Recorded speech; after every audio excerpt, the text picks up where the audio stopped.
गाईच्या दुधाला सरसकट 10 रुपये प्रति लिटर अनुदान व दूध पावडरला 50 रुपये लिटर अनुदानाच्या मागणीकरिता जिल्हाधिकारी शैलेश नवाल यांच्या मार्फत मुख्यमंत्री यांना निवेदन देण्यात आले। कोरोनाच्या पार्श्वभूमीवर महाराष्ट्रातील शेतकरी संकटात सापडला आहे। बँकेच्या वतीने शेतकऱ्यांना कर्जासाठी चक्रा माराव्या लागत आहे, तर नकली सोयाबीन युरिया खताच्या तुटवड्यामुळे शेतकरी हवालदिल झाला आहे। अतिवृष्टीमुळे पिकांचे मोठ्या प्रमाणात नुकसान झाले आहे। शासनाकडून शेतकऱ्यांना कोणताही दिलासा मिळत नाही।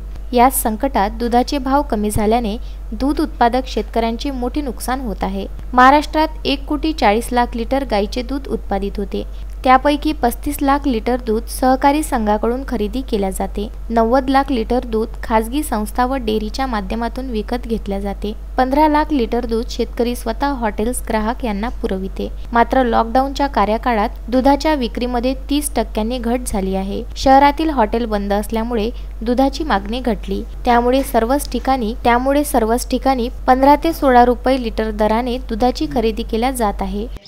आज भारतीय जनता पक्ष आणि महायुतीचे सर्व घटक पक्ष, रयत क्रांती संघटना, रासप, शिवसंग्राम, रिपाई आठवले यांच्या वतीनं संपूर्ण महाराष्ट्रभर दुधाचं आंदोलन होत आहे।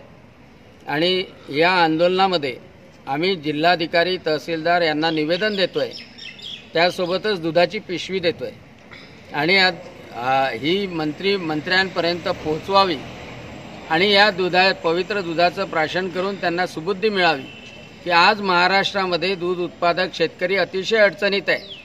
15-16 रुपये दुधाचा भाव आहे आणि या दुधाचं उत्पादन खर्चसुद्धा निघत नाही आणि त्यामुळं किमान प्रति लिटर 10 रुपये अनुदान गाईच्या दुधाला द्यावं।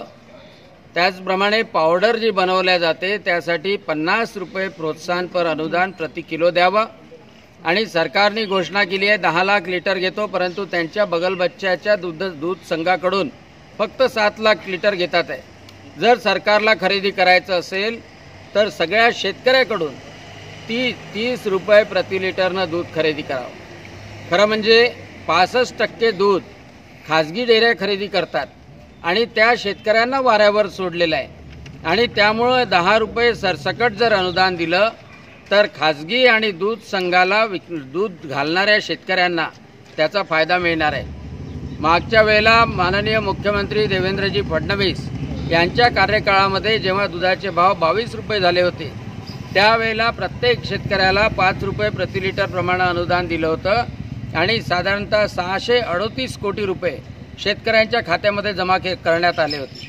दुर्दैवाने या सरकारने ते अनुदानसुद्धा थांबवलं आणि आता तर परिस्थिती आहे की 15-16 रुपयांनी दूध शेतकऱ्याला घालावं लागतंय। आज ही मागणी करतोय, दूध पाठवतोय, ही मागणी जर मान्य झाली नाही तर 1 ऑगस्टला अतिशय संघर्षमय आंदोलन होईल आणि तो दुधाचा एल्गार राहील, हे सुद्धा शासनाने लक्षात ठेवायचं आहे। शेतकऱ्यांकरिता मोठ्या योजना राबविण्याचे महाराष्ट्र सरकारने मोठ्या घोषणा केल्या होत्या, मात्र प्रत्यक्षात काहीच लक्ष दिले नाही। याकरिता गाईच्या दुधाला 10 रुपये लिटर अनुदान, दूध भुकटीकरिता प्रति 50 रुपये लिटर अनुदान, शासनाकडून 30 रुपये प्रति लिटरने दुधाच्या खरेदीच्या मागणीकरिता भाजपाच्या वतीने 1 ऑगस्टला राज्यव्यापी दूध एल्गार आंदोलन करण्याचे ठरविले आहे। शेतकऱ्यांच्या मागणीकरिता भाजपा पदाधिकाऱ्यांनी सोमवारला जिल्हाधिकारी शैलेश नवाल यांना निवेदन दिले। यावेळी माजी कृषी मंत्री डॉक्टर अनिल बोंडे, भाजपा महिला जिल्हाध्यक्षा निवेदिता चौधरी